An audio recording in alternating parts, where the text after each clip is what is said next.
সঙ্গে রয়েছে আমি তমশ্রী। শুরুতেই যে খবরের দিকে নজর রাখবো, রক্ষা কবচ পেলেন না পর্ষদ সভাপতি। মানিক ভট্টাচার্যকে অপসারণের নির্দেশ, চ্যালেঞ্জ পর্ষদের। জরুরি শুনানির আবেদন নাকচ ডিভিশন বেঞ্চের। মামলা দায়েরের অনুমতি বিচারপতি সুব্রত তালুকদারের। অর্ণব রয়েছে আমাদের সঙ্গে। অর্ণব, তাহলে তো দুপুর দুটোয় পর্ষদ সভাপতিকে হাজিরা দিতেই হবে।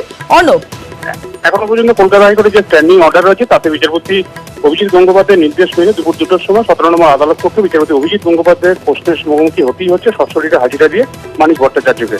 তবে মামলার অনুমতি পেয়েছেন মানিক ভট্টাচার্যের সদ্য প্রাক্তন হাইকোর্টের নির্দেশে হওয়া সেই পর্ষদের তরফে আইনজীবী, এবং পর্ষদকে জরুরি ভিত্তিতে মামলার অনুমতি দেওয়া হয়েছে, কিন্তু মামলার শুনানি যে আজ হবে না, জরুরি এটা বিচারপতি সুব্রত তালুকদার স্পষ্ট করে দিয়েছে। তবে এই প্রসঙ্গে তুমি জানিয়ে রাখি, সিবিআই তদন্তে যে নির্দেশ বিচারপতি অভিজিৎ গঙ্গোপাধ্যায় দিয়েছিলেন রমেশ মালিকের মামলা, সেই মামলার সিবিআই নির্দেশ চ্যালেঞ্জ করে এই মুহূর্তে বিচারপতি সুব্রত তালুকদারের ডিভিশন বেঞ্চে শুনানি চলছে, আপিল চলছে, এবং সেখানে সিবিআই তদন্তের নির্দেশ চ্যালেঞ্জ করেছে পর্ষদ। এবং এই সিবিআই তদন্তের ওপর যদি কোনো রকম স্থগিতাদেশ জোগাড় করতে পারে প্রাথমিক শিক্ষা পর্ষদ, তাহলে পুরো বিষয়টা আবার একটা অন্য দিক বা বাঁক নেবে তা বলাই যায়। এই মুহূর্তে শুনানি চলছে। পর্ষদের তরফে সিনিয়র অ্যাডভোকেট লক্ষ্মী গুপ্ত তিনি সওয়াল করছেন এবং তিনি জানাচ্ছেন যে 265 জন দ্বিতীয় নিয়োগ তালিকায় রিক্রুট হয়েছিল সারা রাজ্যের ভিত্তিতে, এবং সবাইকে করা যায়নি, সবাইকে আবেদন করানো যায়নি, এটার একটা সমস্যা ছিল। সেক্ষেত্রে আরো কেউ যদি এই জায়গায় 1 নম্বর পাওয়ার পর কোয়ালিফাইড হয়, তাদের বিষয়টা বোর্ড ভাবনা চিন্তা করবে, প্রাথমিক স্তরে ভাবনা চিন্তা করবে। যদিও সওয়াল চলছে, সওয়াল জবাব চলছে, স্থগিতাদেশ দেয় কিনা সেটা এখন দেখার। ধন্যবাদ অর্ণব। রক্ষা কবচ পেলেন না পর্ষদ সভাপতি। মানিক ভট্টাচার্যকে অপসারণের নির্দেশ, চ্যালেঞ্জ পর্ষদের। ইতিমধ্যে বাড়ি থেকে বেরিয়েছেন মানিক ভট্টাচার্য এবং বিধানসভায় তিনি পৌঁছন এবং বিধানসভাতেই রয়েছেন মানিক ভট্টাচার্য। জরুরি শুনানির আবেদন নাকচ ডিভিশন বেঞ্চের। মামলা দায়েরের অনুমতি বিচারপতি সুব্রত তালুকদারের। শঙ্কু সাতরা রয়েছে আমাদের সঙ্গে। শঙ্কুর সঙ্গে কথা বলবো, সরাসরি বিধানসভা থেকে রয়েছে। শঙ্কু, তুমি যেমনটা জানাচ্ছিলে যে বিধানসভায় রয়েছেন তিনি, তার গাড়ি বিধানসভায় পৌঁছয়, কিন্তু দুপুর 2টোর মধ্যে পর্ষদ সভাপতিকে হাজিরা দিতেই হবে। এখন 1টা বেজে গিয়েছে আর মাত্র 1 ঘন্টারও কম সময়। এই মুহূর্তের কি আপডেট? দেখো, আমরা যতটুকু জানতে পেরেছি, সবাই যে অধিবেশন চলছিল সেটা বেলা 12:30 পর্যন্ত চলেছে, মধ্যে 1 ঘন্টার বিরতি রয়েছে, অর্থাৎ 1:30 থেকে আবার নতুন করে বিধানসভায় অধিবেশন শুরু হবে। তার মধ্যে আমরা দেখেছি বেশ কিছু সব দলেরই এমএলএ তারা কিন্তু এই মুহূর্তে হয়তো লাঞ্চ করতে কিংবা কোনো কাজে তারা গেট দিয়ে বেরিয়েছেন, কিন্তু আমরা এখনো পর্যন্ত যে গেট দিয়ে ঢুকেছিলেন, অর্থাৎ 2 নম্বর গেট দিয়ে ঢুকেছিলেন মানিক, 2 নম্বর গেটের সামনে আমরা রয়েছি।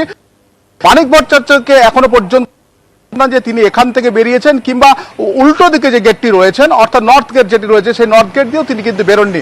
অর্থাৎ এখন দেখার যে বেলা 2টোই যেহেতু হাইকোর্টে তার হাজিরা দেওয়ার কথা এবং সশরীরে হাজিরা দেওয়ার কথা, তিনি সেখানে উপস্থিত হন কিনা।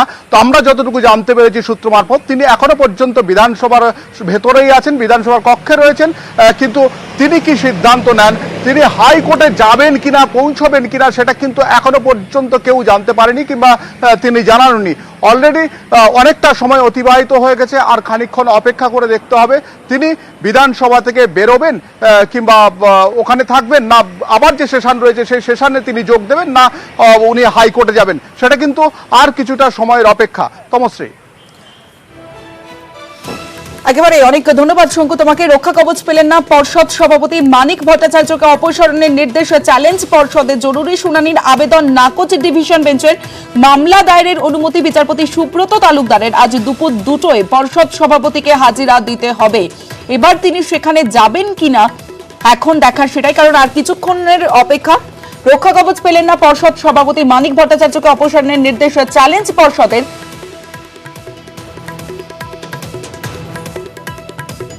দুর্নীতিতে জড়িত সকলের নাম বলে দেওয়া উচিত, মানিক ভট্টাচার্যর মন্তব্য বিজেপি রাজ্য সভাপতি সুকান্ত মজুমদারের।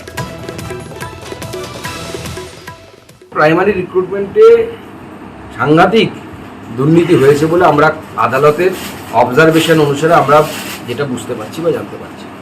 স্বাভাবিকভাবে মানিকবাবু তার মাথা ছিলেন, তার মাধ্যমেই যা হওয়ার হয়েছে, তো তাকে তো আদালতের সম্মুখীন হতে হবে এবং তদন্তের সম্মুখীনও হতে হবে, এবং তার উচিত সমস্ত কিছু বলে দেওয়া। তিনি তার নিজের ইচ্ছে একা করেননি কোনো কিছু, তৃণমূল কংগ্রেসের সর্বোচ্চ নেতৃত্বের কাছ থেকে তার কাছে নির্দেশ এসেছিল, সেই জন্যই তিনি করেছেন। তো স্বাভাবিকভাবে সেই নামগুলো পড়া উচিত, কার নির্দেশে তিনি কি করেছেন। রক্ষা কবচ পেলেন না পর্ষদ সভাপতি মানিক ভট্টাচার্যকে অপসারণের নির্দেশ চ্যালেঞ্জ পর্ষদে। জরুরি মামলার শুনানির আবেদন নাকচ ডিভিশন বেঞ্চের। মামলা দায়েরের অনুমতি দিলেও জরুরি শুনানির আবেদন নাকচ ডিভিশন বেঞ্চের। বিচারপতি সুব্রত তালুকদারের মামলা দায়েরের অনুমতি, তবে আজ দুপুর 2টোয় পর্ষদ সভাপতিকে হাজিরা দিতেই হবে। এই মুহূর্তে আমাদের সঙ্গে রয়েছেন তৃণমূল সাংসদ শান্তনু সেন। শান্তনুবাবু, সুকান্ত মজুমদার তিনি বলেছেন যে দুর্নীতিতে জড়িত সকলের নাম বলে দেওয়া উচিত মানিক ভট্টাচার্য, আপনি কি বলবেন? আমি একটু আরো বড় আসপেক্টে বলতে চাইছি। আমি বলতে চাইছি ভারতবর্ষে যে একের পর এক দুর্নীতি কেচ্ছা কেলেঙ্কারি হচ্ছে, যেটা A to Z থেকে শুরু করে 26টা অ্যালফাবেট দিয়েও সীমাবদ্ধ রাখা যাবে না, সেই দুর্নীতিতে যুক্ত নামগুলো ভারত সরকার সবার সম্মুখে আনুক। এবং আমি সুকান্ত বাবুকে স্মরণ করিয়ে দিচ্ছি যে তাদের দলের 2021 সালের বিধানসভা নির্বাচনে উদয়নারায়ণপুরের প্রার্থী, তিনিও পয়সা নিয়ে চাকরি দিতেন বলে ধরা পড়েছে, সেটা নিশ্চয়ই সুকান্ত বাবুর মনে আছে। আর সুকান্ত বাবুকে একটু বলবো, প্রশাসনের কাজ করছে, এটা বিজেপি শাসিত রাজ্য নয়, এখানে স্বচ্ছ প্রশাসন নিরপেক্ষ তদন্ত করে।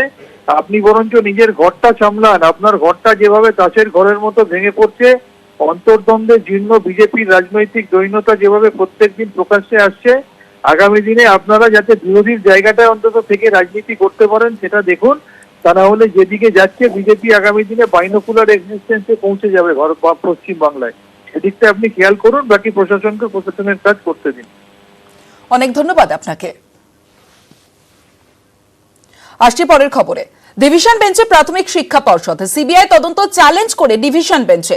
বিচারপতি সুব্রত তালুকদারের ডিভিশন বেঞ্চে পর্ষদ। একদিকে রক্ষা কবচ পেলেন না পর্ষদ সভাপতি, অন্যদিকে ডিভিশন বেঞ্চে প্রাথমিক শিক্ষা পর্ষদ। সিবিআই তদন্ত চ্যালেঞ্জ করে ডিভিশন বেঞ্চে। বিচারপতি সুব্রত তালুকদারের ডিভিশন বেঞ্চে পর্ষদ।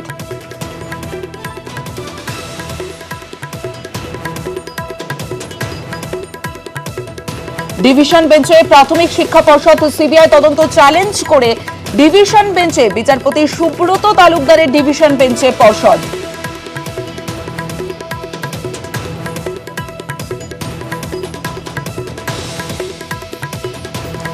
ডিভিশন বেঞ্চে প্রাথমিক শিক্ষা পর্ষদ, সিবিআই তদন্ত চ্যালেঞ্জ করে ডিভিশন বেঞ্চে। বিচারপতি সুব্রত তালুকদারের ডিভিশন বেঞ্চে পর্ষদ।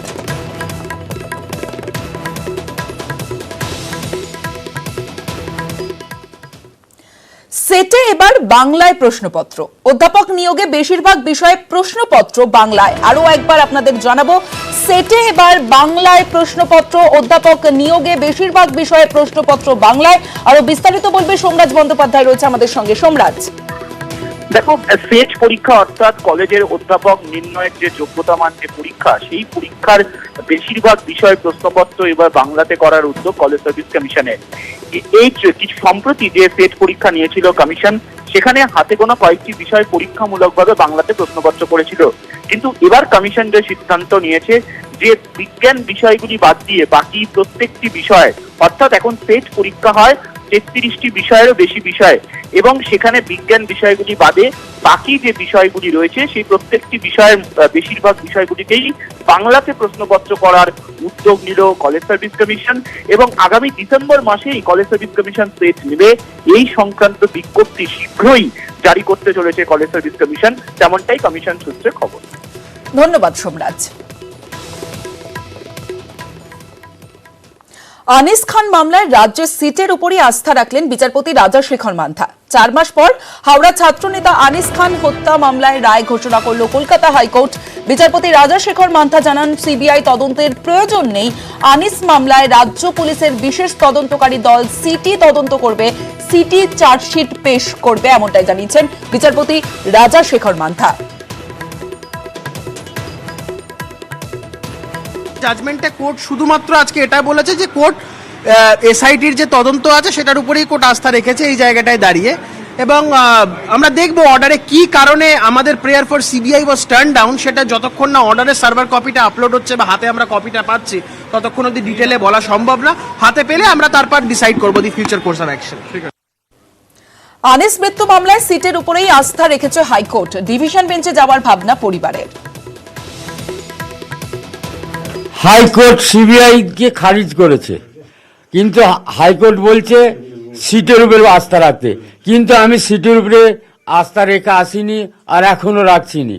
আমি এই সিঙ্গেল বেঞ্চ গেছে, আমি এর পরে ডিভিশন বেঞ্চে যাব। আমি ডিভিশন বেঞ্চে আমার এই দাবি থাকবে কোর্ট মনিটরি আমার সিবিআই দেওয়া হোক। সিবিআই না দিলে আমি আনিস খুনের আমি ন্যায় বিচার পাবো না। আনিস মৃত্যু মামলায় কেটে গিয়েছে 4 মাস। 4 মাসের পর আজকে তার রায়দান, এবং সেই রায়দানে হাইকোর্ট স্পষ্টভাবে জানিয়ে দিয়েছে যে এই ঘটনার অর্থাৎ আনিস মৃত্যু মামলার তদন্ত সিট করবে, সিবিআই নয়। যদিও পরিবারের সদস্যদের দাবি কোর্টের নজরদারিতে সিবিআই তদন্ত হোক। এখনো অবধি 4 মাস কেটে গেলেও একই রকম রয়েছে পরিবারের সকলেই, এবং সামনে সেই আনিস যেখানে গত 14ই ফেব্রুয়ারি রাতে যে ঘটনা ঘটে, আনিসের রক্তাক্ত দেহ ঠিক এই জায়গাতেই পড়েছিল, সেই জায়গাটিও একইভাবে রয়েছে। বাড়ির সামনে পুলিশ পিকেট রয়েছে।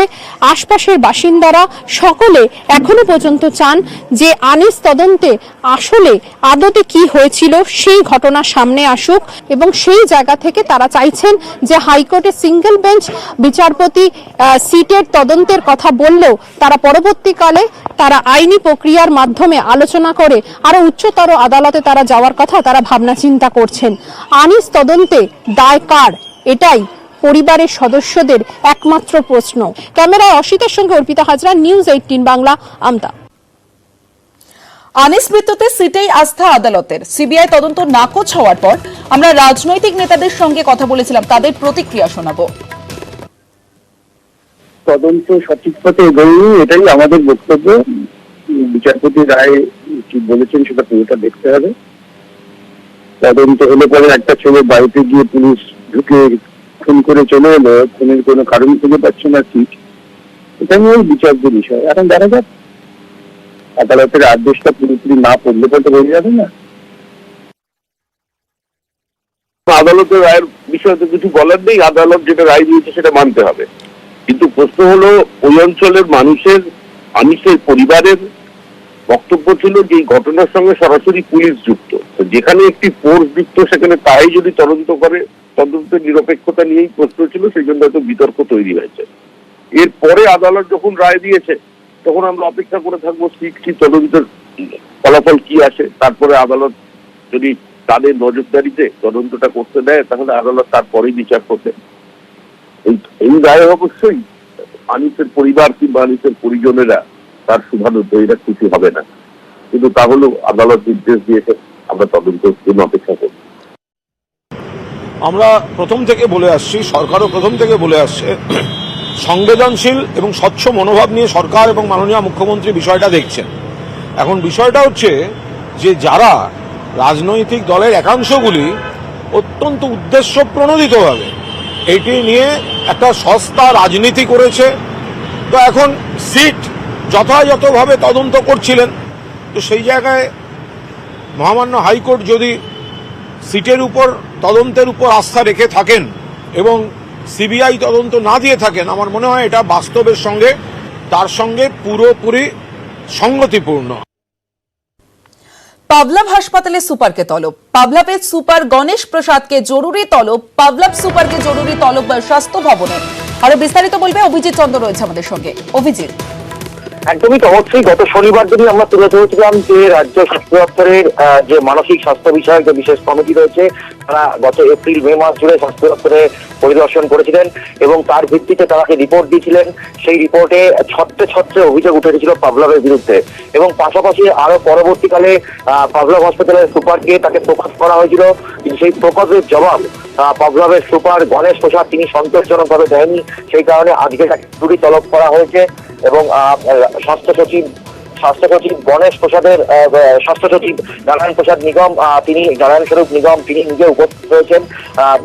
পাভলাভ হাসপাতালের সুপার গণেশ প্রসাদ তাকে জরুরি তলব করা হয়েছে। সম্ভবত তার বিরুদ্ধে কড়া পদক্ষেপ নেওয়া হচ্ছে, অবিলম্বে হয়তো তাকে আজকেই বদলির অর্ডার দেওয়া হবে, এমনটাই স্বাস্থ্য দপ্তর সূত্রে জানা যাচ্ছে। তবে আর কিছুক্ষণ পরেই সেটা পরিষ্কার হবে। স্বাস্থ্য সচিব স্বরূপ নিগম যেমন রয়েছেন, স্বাস্থ্য অধিকর্তা সিদ্ধার্থ নিয়োগীরা সহ স্বাস্থ্য দপ্তরের উচ্চপদস্থ আধিকারিকরা এই বৈঠকে রয়েছেন। কারণ পাভলভ মানসিক হাসপাতাল রাজ্যের প্রথম সারির মানসিক হাসপাতাল, সেই হাসপাতালের বিরুদ্ধে একগুচ্ছ অভিযোগ উঠেছে। প্রায় বলা যেতে পারে নরক এই পাভলভ মানসিক হাসপাতাল, সেই অভিযোগের ভিত্তিতেই তদন্ত হয়েছে এবং সুপার গণেশ প্রসাদ তাকে প্রকাশ করা হয়েছিল। সেই প্রকাশের জবাব সন্তোষজনক বলে মনে হচ্ছে না স্বাস্থ্য দপ্তরে, সেই কারণেই তার বিরুদ্ধে কড়া পদক্ষেপ নেওয়া হতে পারে। তমশ্রী, ধন্যবাদ অভিজিৎ।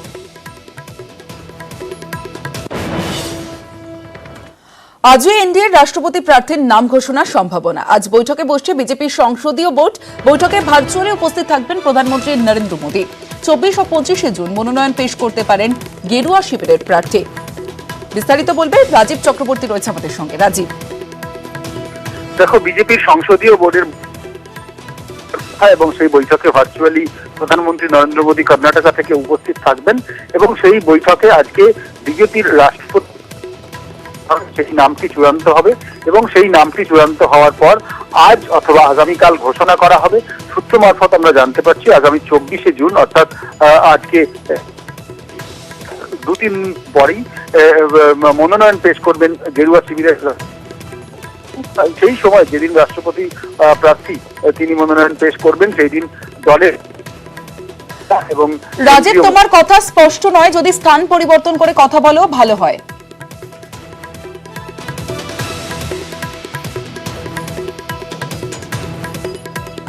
রাজীব, শোনা যাচ্ছে? হ্যাঁ, দেখো, আজকে বিজেপির যে সংসদীয় বোর্ডের বৈঠক, সেই বৈঠক হওয়ার কথা এবং সেই বৈঠকে ভার্চুয়ালি প্রধানমন্ত্রী নরেন্দ্র মোদী উপস্থিত থাকবেন কর্ণাটকা থেকে এবং সেই বৈঠকে বিজেপি শিবিরের রাষ্ট্রপতি প্রার্থী কে হবেন সেই নাম চূড়ান্ত হবে এবং সেই নাম চূড়ান্ত হওয়ার পর আজ অথবা আগামীকাল সেই নাম ঘোষণা করা হবে এবং তারপর আগামী 24 অথবা 25 জুন বিজেপির যিনি রাষ্ট্রপতি প্রার্থী হবেন তিনি মনোনয়ন পেশ করবেন এবং আমরা জানি যে আগামী 18 জুলাই রাষ্ট্রপতি পদের নির্বাচন এবং 21 জুলাই ফল ঘোষণা হবে। 24 জুলাই মেয়াদ শেষ হচ্ছে রামনাথ কোবিন্দের এবং সেক্ষেত্রে আগামী 25 জুলাই নতুন রাষ্ট্রপতি পদপ্রার্থী নির্বাচিত হবেন। রাজীব, একদিকে আজও এনডিএ রাষ্ট্রপতি প্রার্থীর নাম ঘোষণার সম্ভাবনা, অন্যদিকে বিরোধী রাষ্ট্রপতি পদপ্রার্থী যশবন্ত টুইটে রাষ্ট্রপতি পদপ্রার্থী হওয়ার ইঙ্গিতে যশবন্তের আজকে বিরোধীদের একটা বৈঠকও রয়েছে। এই বিষয়ে রাজীব তোমার কাছ থেকে আরো আপডেট জানবো। বিরোধী শিবিরের প্রার্থী মোটামুটি যশবন্ত সিনহা বলা যেতে পারে। বাকি যশবন্ত সিনহা যিনি তৃণমূল কংগ্রেসের নেতা ছিলেন, দল ছাড়ার কথা ঘোষণা করেছেন।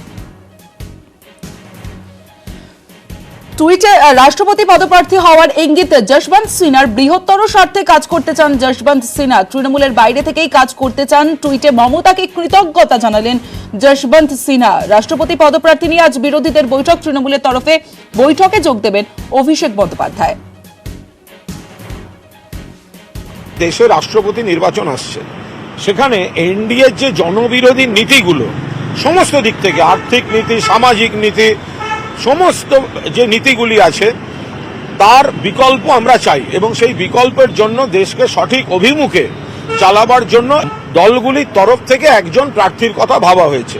মাননীয় তৃণমূল কংগ্রেস নেত্রী মমতা বন্দ্যোপাধ্যায়ও সেই উদ্যোগ নিয়েছেন এবং যে তৃণমূলের একজন সিনিয়র নেতা হিসেবে যিনি যশবন্ত সাহেব, উনি যদি একটু বিষয়টা এগিয়ে আসেন সেই প্রার্থী হিসেবে এই শক্তিটার প্রতীক হয়ে রাষ্ট্রপতি নির্বাচনে প্রতিদ্বন্দ্বিতা করবেন।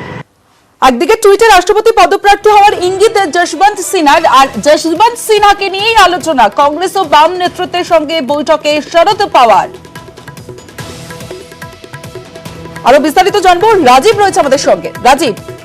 রাজীবের সঙ্গে যোগাযোগ করবো, তবে আরো একবার আপনাদের জানিয়ে রাখি যশবন্ত সিনহাকে নিয়ে আলোচনা কংগ্রেস ও বাম নেতৃত্বের সঙ্গে বৈঠকের শরদ পাওয়ার। পাওয়ারের দিল্লির বাড়িতে এই বৈঠক, কংগ্রেস ও বাম নেতৃত্বের সঙ্গে বৈঠকের শরদ পাওয়ার। যশবন্ত সিনহাকে নিয়ে আলোচনা। আজই টুইট করেছেন যশবন্ত সিনহা, টুইটে রাষ্ট্রপতি পদপ্রার্থী হওয়ার ইঙ্গিতে বৃহত্তর স্বার্থে কাজ করতে চান। টুইটে মমতা বন্দ্যোপাধ্যায়কে কৃতজ্ঞতা জানিয়েছেন যশবন্ত সিনহা। অন্যদিকে আজ যশবন্ত সিনহাকে নিয়ে আলোচনা কংগ্রেস ও বাম নেতৃত্বের সঙ্গে বৈঠকে শরদ পাওয়ার। পাওয়ারের দিল্লির বাড়িতে এই বৈঠক চলছে।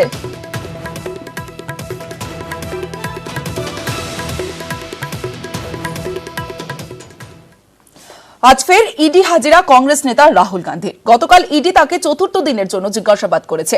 ন্যাশনাল হেরাল্ড আর্থিক অনিয়মের তদন্তে জিজ্ঞাসাবাদ করছে ইডি। গত সপ্তাহের সোম থেকে বুধবার প্রতিদিনই রাহুলকে হাজিরা দিতে হয়েছে ইডির দফতরে। সোনিয়া গান্ধী হাসপাতালে চিকিৎসাধীন থাকায় তাকে কয়েকদিনের ছাড় দেওয়ার আবেদন জানান রাহুল। সেই আবেদন মঞ্জুর হয়।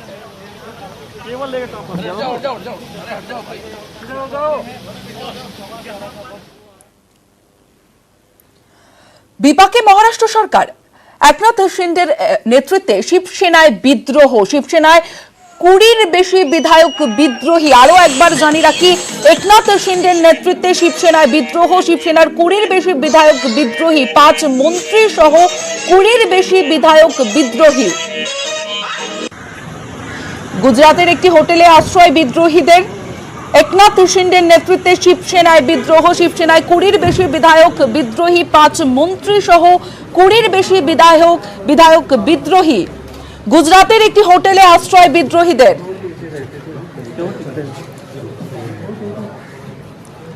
অমিত রায়, এডিटर मुंबई, এই মুহূর্তে আমাদের সঙ্গে রয়েছে। अमित जी, क्या जानकारी मिल रहा है? देखिए, अभी जो जानकारी निकल के सामने आ रही है कि जो हमारे सूत्र बता रहे हैं कि शिवसेना के बड़े नेताओं की जो चर्चा है वो हुई है एकनाथ शिंदे के साथ, और एकनाथ शिंदे ने एक प्रस्ताव रखा है यहाँ पर, जो हमारे सूत्र बता रहे हैं। एकनाथ शिंदे कहना है कि हम शिवसेना में रहना चाहते हैं, लेकिन शिवसेना को कांग्रेस एनसीपी के साथ बनी सरकार से बाहर निकलना पड़ेगा, क्योंकि इस महाविकास अघाड़ी सरकार में सिर्फ शिवसेना का पतन हो रहा है और सारा फायदा एनसीपी ले रही है, क्योंकि सरकार में सारे जो बड़े बड़े मंत्री पद के खाते हैं वो एनसीपी के पास है। शिवसेना के पास महत्वपूर्ण खाते नहीं है। शिवसेना विधायकों को फंड भी नहीं दिया जा रहा है, जबकि एनसीपी अपने विधायकों को भरपूर फंड दे रही कार्यों के लिए। तो एनसीपी शिवसेना खत्म कर रही है, तो कहीं न कहीं हमें इस सरकार से बाहर निकलना होगा, इस तरह की चर्चा हुई है। और अभी हमारे पास एक और जानकारी सामने आ रही है कि शिवसेना की तरफ से मुख्यमंत्री का संदेश लेकर शिवसेना के नेता सूरत के लिए रवाना हुए हैं। तो बड़ी खबर है ये कि नेता जो है रवाना हुए हैं और अपना प्रस्ताव जो है उन्होंने रखा हुआ। देखना होगा कि मुख्यमंत्री ठाकरे ने क्या संदेश भेजा है इन लोगों के पास। बहुत शुक्रिया अमित जी।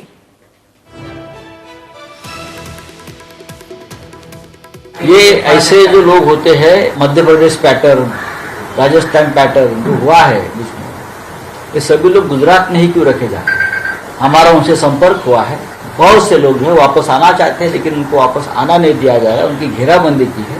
ये घेराबंदी सिर्फ गुजरात में ही हो सकती है, और केंद्र किस प्रकार से वहाँ अपना काम कर लेती है आपको मालूम है। लेकिन जब भी मौका मिलेगा हमारे सभी एमएलए यहाँ वापस आ जाएंगे, क्योंकि वो निष्ठावान शिवसैनिक है। किसी और दल में क्या हो रहा है उसके बारे में मैं टिप्पणी नहीं करूंगा। जी हाँ, लेकिन ये महाविकास आघाड़ी के सही जगह पे हम इसकी चर्चा करेंगे। अगर आवश्यकता होगी तो शिवसेना टूटी तो कहीं ना कहीं आपकी सरकार गिर जाएगी। ये अगर मगर की बात नहीं चाहिए। कल ही वोटिंग हुआ है, हमारी अक्सरियत जो हमने साबित की है, लेकिन अक्सरियत कम हुई है, हमारी मेजॉरिटी कम हुई है, इसको एक चिंता का विषय है।